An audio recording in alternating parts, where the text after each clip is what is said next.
साथियों, किसी भी राष्ट्र का अस्तित्व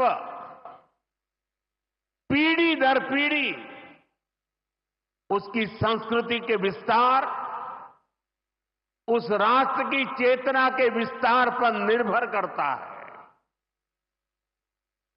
हम अपने देश का इतिहास देखें तो सैकड़ों वर्षों की गुलामी, इतने आक्रमण, भारत की सामाजिक संरचना को मिटाने की इतनी क्रूर कोशिशें, लेकिन भारत की चेतना कभी समाप्त नहीं हुई।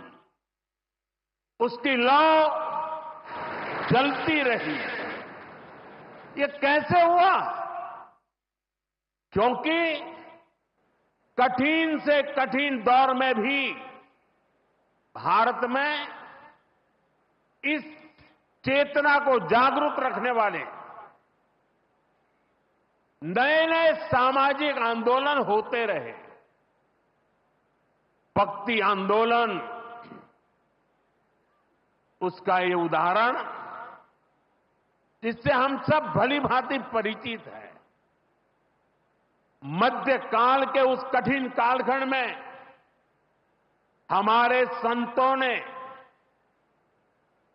भक्ति के विचारों से हमारी राष्ट्रीय चेतना को नई ऊर्जा दी।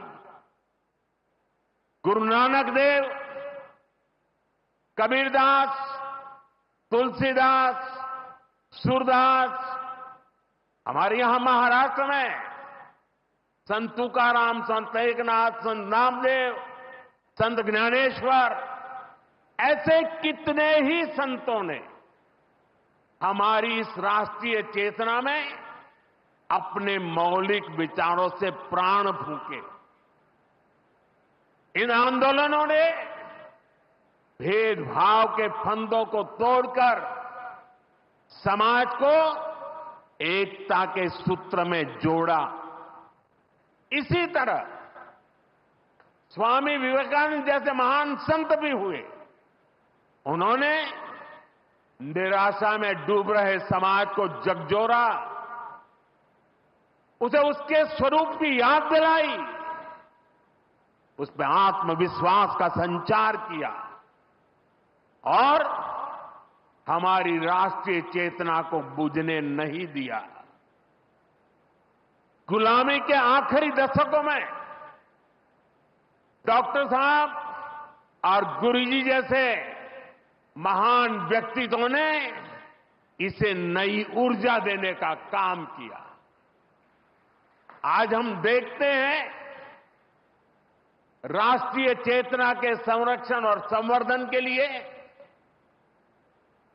जो विचार बीज 100 साल पहले बोला गया, वो महान वटवृक्ष के रूप में आज दुनिया के सामने है।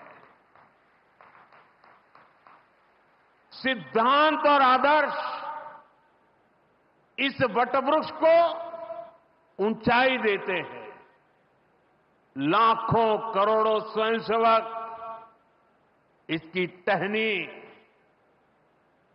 ये कोई साधारण वटवृक्ष नहीं, राष्ट्रीय स्वयंसेवक संघ भारत की अमर संस्कृति का आधुनिक अक्षय वट है। ये अक्षय वट आज भारतीय संस्कृति को, हमारे राष्ट्र की चेतना को निरंतर ऊर्जा